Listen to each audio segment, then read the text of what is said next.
നിശബ്ദനായ കൊലയാളി എന്ന് വിശേഷിപ്പിക്കുന്നു സ്ട്രോക്ക് അഥവാ പക്ഷാഘാതത്തെ മെഡിക്കൽ സയൻസിൽ. പണ്ടൊക്കെ 55ഉം 60 വയസ്സും കഴിഞ്ഞവർ ഈ രോഗത്തിന് ഇരയാകുമ്പോൾ ഇപ്പോൾ ചെറുപ്പക്കാരും ഈ രോഗത്തിന്റെ പരിധിക്കുള്ളിലാണ്. എങ്ങനെ സ്ട്രോക്കിനെ പ്രതിരോധിക്കാം? ന്യൂറോളജി വിദഗ്ധനായ ഡോക്ടർ റോബർട്ട് മാത്യൂസ് ഇന്ന് മോർണിംഗ് ഷോയിൽ അതിഥിയായി ചേരുന്നു. മോർണിംഗ് ഷോയിലേക്ക് സ്വാഗതം ഡോക്ടർ. ഇന്ന് വേൾഡ് സ്ട്രോക്ക് ഡേ, ലോക പക്ഷാഘാത ദിനം. കേരളത്തെ സംബന്ധിച്ചോളം എത്രത്തോളം പ്രാധാന്യം അർഹിക്കുന്നു ഇതിനെതിരായുള്ള അവയർനെസ്? കേരളത്തിനെ സംബന്ധിച്ചുള്ളത് വളരെ വളരെ പ്രധാനമാണ്. ഈ സ്ട്രോക്കിൻ്റെ ഇൻസിഡൻസ് നമ്മുടെ കേരളത്തിൽ ഈ പക്ഷാഘാതം എത്രത്തോളം വരുന്നു എന്നതിനെക്കുറിച്ചുള്ള കൃത്യമായിട്ടുള്ള കണക്കുകൾ നമുക്ക് ഇല്ല.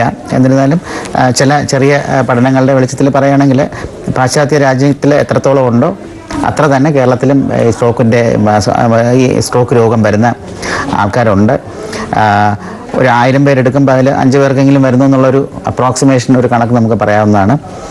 ഈ സ്ട്രോക്ക് വന്നു കഴിഞ്ഞാൽ അതിലൊരു 40% പേരെ അത് ശരിക്ക് ഡിസേബിൾഡാക്കി കളയും. ഇത് അവർക്ക് കാര്യങ്ങൾ ചെയ്യാൻ സഹായം വേണ്ട രീതിയിൽ, അതായത് സ്വന്തമായിട്ട് കാര്യം ചെയ്യാൻ പറ്റാത്ത രീതിയിൽ അവരെ ഡിസേബിൾഡ് ആക്കുന്ന ഒരു രോഗമാണ് സ്ട്രോക്ക്. അതുകൊണ്ട് സ്ട്രോക്കിന് ലോകത്തിൽ എല്ലായിടത്തും ഉള്ള അതേ പ്രാധാന്യം തന്നെ നമ്മുടെ കേരളത്തിലുണ്ട്. മനുഷ്യന്റെ മരണകാരണങ്ങളിൽ അറ്റാക്ക്, ക്യാൻസർ, സ്ട്രോക്ക് അങ്ങനെയാണ് പറയുന്നത്. അങ്ങനെയാണോ? ശരി, അതെ. സ്ട്രോക്ക് വളരെ പ്രധാനപ്പെട്ട ഒരു കില്ലറാണ്, ഒരു അപകടകാരിയായ, അതായത് മാരകമായ രീതിയിൽ ബാധിക്കാവുന്ന ഒരു രോഗമാണ്. അപ്പോൾ ആദ്യത്തെ ഒരു 4-5 ഏറ്റവും കൂടുതൽ ആൾക്കാരെ കൊല്ലുന്ന രോഗങ്ങളുടെ കൂട്ടത്തിൽ തീർച്ചയായിട്ടും സ്ട്രോക്കിന് അതിൻ്റെതായിട്ടുള്ള ഒരു സ്ഥാനമുണ്ട്. ഈ കഴിഞ്ഞ കാലങ്ങളിൽ അത് മരണനിരക്ക് കൂടിയിട്ടുണ്ടോ സ്ട്രോക്ക് വഴിയുള്ള കേരളത്തിൽ? അതിനെക്കുറിച്ച് നമുക്ക് കൃത്യമായിട്ട് നമ്മുടെ ഇവിടെ കേരളത്തിലെ കണക്ക് പറയുകയാണെങ്കിൽ ഇതിനെക്കുറിച്ചുള്ള അവയർനെസ്, ഈ സ്ട്രോക്ക് എന്നുള്ള അസുഖത്തിനെ കുറിച്ച് ആൾക്കാർക്കുള്ള അവബോധം വർദ്ധിച്ചു വരുന്ന ഒരു സാഹചര്യമാണ്. അപ്പോൾ കൂടുതൽ സ്ട്രോക്ക് രോഗികൾ ആശുപത്രിയിൽ വരാൻ സാധ്യതയുണ്ട്. അപ്പോൾ നമുക്ക് കൃത്യമായിട്ട് നേരത്തെ ഉള്ളതിനേക്കാളും കൂടുതൽ സ്ട്രോക്ക് രോഗങ്ങൾ നമ്മളിപ്പോൾ കണ്ടുപിടിക്കുന്നുണ്ട്, ചികിത്സിക്കുന്നുണ്ട്. അതുകൊണ്ട് തന്നെ സ്ട്രോക്ക് കൊണ്ട് മരിക്കുന്നവരുടെ എണ്ണവും കൂടുതലാണ് സ്ഥിതിവിവര കണക്കനുസരിച്ച്. പക്ഷേ അത് കൂടുതൽ രോഗികൾ ആശുപത്രിയിൽ എത്തുന്നതുകൊണ്ട് നമ്മൾ അറിയുന്നതാണോ അതോ സമൂഹത്തിൽ തന്നെ മൊത്തത്തിൽ സ്ട്രോക്കിൻ്റെ അളവ് കൂടി എന്നുള്ളത് അത് വ്യക്തമായിട്ട് പറയാൻ പറ്റില്ല. അതിന് വളരെ സങ്കീർണമായിട്ടുള്ള പഠനങ്ങൾ നടന്നാലേ അതിനെക്കുറിച്ച് പറയാൻ പറ്റുള്ളൂ. പക്ഷേ സ്ട്രോക്കിൻ്റെ സാന്നിധ്യം സജീവമായിട്ടുണ്ട്. ബാക്കി രാജ്യങ്ങൾ, വെസ്റ്റേൺ കൺട്രീസിലുള്ളതുപോലെ തന്നെ കേരളത്തിൽ സ്ട്രോക്ക് വളരെ പ്രധാനപ്പെട്ട രോഗമാണ് എന്നതിന് തർക്കമില്ല. സ്ട്രോക്ക് എങ്ങനെയാണ് വരാനുള്ള ഒരു സാധ്യത എന്താണ്? സ്ട്രോക്ക് ഈ ഹാർട്ട് അറ്റാക്ക് വരുന്നതുപോലെ ഹൃദയത്തിന്റെ ചില ഭാഗങ്ങളിലേക്ക് രക്തോട്ടം നിലച്ചിട്ടാണ് ഹാർട്ട് അറ്റാക്ക് വരിക. അതേപോലെ തലച്ചോറിന്റെ ചില ഭാഗത്തേക്ക് രക്തോട്ടം നിലയ്ക്കുമ്പോഴാണ് സ്ട്രോക്ക് ഉണ്ടാകുന്നത്. അപ്പം ഹാർട്ട് അറ്റാക്ക് എങ്ങനെ വരുന്നു അതുപോലെ തന്നെയാണ് ബ്രെയിൻ അറ്റാക്ക്. സ്ട്രോക്കിന് ബ്രെയിൻ അറ്റാക്ക് എന്ന് പറയാറുണ്ട്. തലച്ചോറിൻ്റെ വിവിധ ഭാഗങ്ങളാണ് നമ്മുടെ ശരീരത്തിൻ്റെ വിവിധ ഭാഗങ്ങൾ ചലിപ്പിക്കുന്നത്. അപ്പോൾ ഉദാഹരണത്തിന് ഞാൻ ഈ വലത് കൈ പൊക്കുന്നത്, വലത് കൈ പൊക്കാനുള്ള പ്രത്യേകിച്ചുള്ള നിർദ്ദേശം തലച്ചോറിൻ്റെ ഇടത് ഭാഗത്ത് നിന്ന് വരുന്നതാണ്. അപ്പോൾ അതിനായിട്ടുള്ളൊരു പ്രത്യേക ഭാഗമുണ്ട്. അപ്പോൾ ആ ഭാഗത്തേക്കുള്ള രക്തോട്ടം നിലച്ചു പോയാൽ ആ ഭാഗത്തിൻ്റെ പ്രവർത്തനം നിലച്ചു പോകും. അപ്പോൾ വലത് കൈ പൊക്കാൻ കഴിയില്ല രോഗിക്ക്. അപ്പോൾ അങ്ങനെ ഓരോ ഭാഗം ഏത് ഭാഗത്തെയാണ് ബാധിക്കുന്നത് അനുസരിച്ച് ഒരു വശം തളർന്നു പോവുക, അല്ലെങ്കിൽ ചുണ്ട് കൂടിപ്പോവുക, അല്ലെങ്കിൽ നാക്കിന് കുഴച്ചിൽ വരിക, അല്ലെങ്കിൽ സംസാരിക്കാൻ പറ്റാതാവുക, അല്ലെങ്കിൽ നടക്കുമ്പോൾ ബാലൻസ് ഇല്ലാതാവുക. അപ്പോൾ ഇത്തരത്തിൽ ഈ തലച്ചോറിൻ്റെ ഏത് പ്രത്യേക ഭാഗത്തെ ബാധിക്കുന്നു അതനുസരിച്ച് വിവിധ രോഗലക്ഷണങ്ങൾ പെട്ടെന്ന് പ്രത്യക്ഷപ്പെടും. ഇത് മിനിറ്റുകൾ കൊണ്ടാണ് വരുന്നത്. തലേ ദിവസം സുഖമായിട്ട് സംസാരിച്ച് ഉറങ്ങാൻ പോയ ആളായിരിക്കും രാവിലെ കഴിക്കുമ്പോൾ ഒരു സൈഡ് തളർന്നിരിക്കും. എന്തെങ്കിലും ഒരു പുതിയ ഒരു രോഗലക്ഷണം ഒരു അല്പം സമയങ്ങൾക്ക് മുമ്പൊന്നും തിരിച്ചറിയാൻ കഴിയില്ലേ? അത് വളരെ പെട്ടെന്ന് ഒരാൾ കുടഞ്ഞു വീണ് അതെ സൂചനകളൊന്നും സാധാരണ കിട്ടാറില്ല. TIA എന്ന് പറയുന്ന ഒരു പ്രത്യേക തരത്തിലുള്ള സ്ട്രോക്ക് ഉണ്ട്. അതൊരു സൂചനയായിട്ട് കണക്കാക്കപ്പെടാറുണ്ട്. TIAയിൽ സംഭവിക്കുന്നത് ഒരു രക്തക്കുഴൽ ഇങ്ങനെ അങ്ങ് അടഞ്ഞു പോകും. രക്തം കട്ട പിടിച്ചിട്ട് അത് അടയുമ്പോഴേക്കും ആ ഭാഗത്തിൻ്റെ പ്രവർത്തനം നിലയ്ക്കും. കുറച്ച് മിനിറ്റ് കഴിയുമ്പോൾ 10 മിനിറ്റിലെ 15 മിനിറ്റ് കഴിയുമ്പോൾ ആ രോഗിയുടെ ഭാഗം കൊണ്ട് ഈ അടഞ്ഞത് അങ്ങ് തുറക്കും. അപ്പോൾ ഒരു പൈപ്പിൽ ഒരു കല്ല് വന്ന് അടഞ്ഞിട്ട് പിന്നെ അത് തുറക്കുന്നവരെ. അപ്പോൾ അത് തുറന്നു കഴിയുമ്പോഴേക്കും രക്തോട്ടം പുനഃസ്ഥാപിക്കപ്പെടും. അപ്പോൾ ഈ കൈ അങ്ങ് ശരിയാവും. അപ്പൊ അങ്ങനെ TIA എന്നുള്ളൊരു അസുഖം അത് സ്ട്രോക്കിന്റെ ഒരു വാർണിംഗ് ആണ്, സൂചനയായിട്ട് വരാറുണ്ട്. പക്ഷെ അത് വാർണിംഗ് ആയിട്ട് മനസ്സിലാക്കണം, അല്ലെങ്കിൽ ചിലപ്പോ അതെ അത് തിരിച്ചറിയണം. കാരണം 40% പേർക്ക് ഇനിയുള്ള 1-2 ആഴ്ചകളിൽ സാക്ഷാൽ സ്ട്രോക്ക് വരാം. അപ്പോൾ ഈ TIA വളരെ പ്രധാനമാണ്, അതിനെ തിരിച്ചറിയണം. TIA അല്ലാതെ മറ്റ് സൂചനകളൊന്നും കിട്ടാറില്ല. അപ്പോൾ പെട്ടെന്ന് തന്നെ വരുന്നത്. അപ്പോൾ പ്രായമായിട്ടുള്ള ആൾക്ക് പെട്ടെന്ന് വരുന്ന ഈ ചലനശേഷി കുറവ്, അല്ലെങ്കിൽ സംസാരശേഷി കുറവ്, അല്ലെങ്കിൽ ചുണ്ടിനൊരു കോടൽ, അപ്പോൾ ഇത്തരത്തിൽ പ്രായമായിട്ടുള്ള ഒരാൾക്ക് പെട്ടെന്ന് വരുന്നെങ്കിൽ അത് സ്ട്രോക്ക് ആണെന്നുള്ളത് നമ്മൾ എന്തായാലും സംശയിക്കണം. ചെറുപ്പക്കാരന് സ്ട്രോക്ക് വരാം.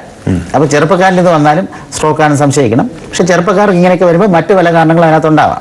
പക്ഷെ എപ്പോഴും ഈ നമ്മൾ പ്രധാനമായിട്ടും അറിഞ്ഞിരിക്കേണ്ടത് ഒരു വശം തളർന്നു പോവുക, അല്ലെങ്കിൽ സംസാരശേഷി നഷ്ടപ്പെട്ടു പോവുക, അല്ലെങ്കിൽ ചുണ്ട് കൂടിപ്പോവുക, ഇത്തരത്തിലുള്ള രോഗലക്ഷണം ഉണ്ടെങ്കിൽ എത്രയും പെട്ടെന്ന് ഡോക്ടറിനെ കാണിക്കുന്നത് നല്ലത്. സാധാരണ 55 വയസ്സിന് മുകളിലുള്ളവർക്കാണ് നേരത്തെ ഇത് കൂടുതലായി കണ്ടുവരുന്നത്. ഈ ഡോക്ടർ പറഞ്ഞതുപോലെ തന്നെ പ്രായമായവരും ഇന്ന് യുവാക്കൾക്കിടയിലും സ്ട്രോക്ക് കണ്ടുവരുന്നത്? യുവാക്കളുടെ നേരത്തെ ഉണ്ട്. നമുക്ക് ഇപ്പം അത് കൂടുതലായിട്ട് കണ്ടുപിടിച്ചെന്ന് പറയാൻ പറ്റില്ല, അത് നേരത്തെ ഉള്ളതാണ്. പക്ഷേ ഈ പ്രായമായിട്ടുള്ളവർക്ക് വരുന്ന സ്ട്രോക്കും യുവാക്കൾക്ക് വരുന്നതും തമ്മിൽ കുറച്ച് വ്യത്യാസങ്ങളുണ്ട് അടിസ്ഥാനപരമായിട്ട്. ഇപ്പം ഈ ഹാർട്ടിന് ഉള്ളവർക്കൊക്കെയാണ് യുവാക്കളിൽ കൂടുതലായിട്ട് വരിക. പക്ഷെ പ്രായമായിട്ടുള്ളവർക്ക് പ്രഷർ, ഡയബറ്റീസ്, ഈ പ്രമേഹ രോഗം, വർദ്ധിച്ച രക്തസമ്മർദ്ദം, പിന്നെ കൊളസ്ട്രോൾ കൂടി നിൽക്കുക, അങ്ങനത്തെ കാരണങ്ങളുകൊണ്ടാണ് പ്രായമായിട്ടുള്ളവർക്ക് അധികമായിട്ട് വരിക. പിന്നെ സ്ട്രോക്ക് കൂടുതലും പ്രായമായിട്ടുള്ളവർക്കാണ് വരുന്നത്. അപ്പോൾ ഇത് സ്ട്രോക്കിനെ ചുറ്റിപ്പറ്റിയുള്ള പഠനങ്ങളെല്ലാം തന്നെയും പ്രായമായവർക്ക് വരുന്ന സ്ട്രോക്കിനെ ചുറ്റിപ്പറ്റിയാണ്. പ്രാഥമിക കാരണങ്ങൾ എന്തൊക്കെയാണ്? സ്ട്രോക്കിന് റിസ്ക് ഫാക്ടേഴ്സ് എന്ന് പറയും. അത് സ്ട്രോക്കിലേക്ക് നയിക്കാവുന്ന സാഹചര്യങ്ങൾ. അതിൽ പ്രധാനപ്പെട്ട ഒന്ന് പ്രായം തന്നെയാണ്. വയസ്സാവുന്നതനുസരിച്ച് സ്ട്രോക്ക് വരാനുള്ള സാധ്യത കൂടുന്നു.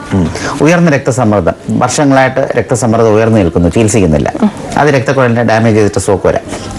കൊളസ്ട്രോൾ എന്ന് പറയുന്നത് ഒരുതരം കൊഴുപ്പാണ് നമ്മുടെ രക്തത്തിൽ കാണുന്നത്. അത് നല്ലതും ചീത്തയും ഉണ്ട്. അപ്പോൾ ഈ മോശപ്പെട്ട കൊളസ്ട്രോളിൻ്റെ അളവ് ക്രമാതീതമായിട്ട് ഉയർന്നിരിക്കുക വർഷങ്ങളോളം.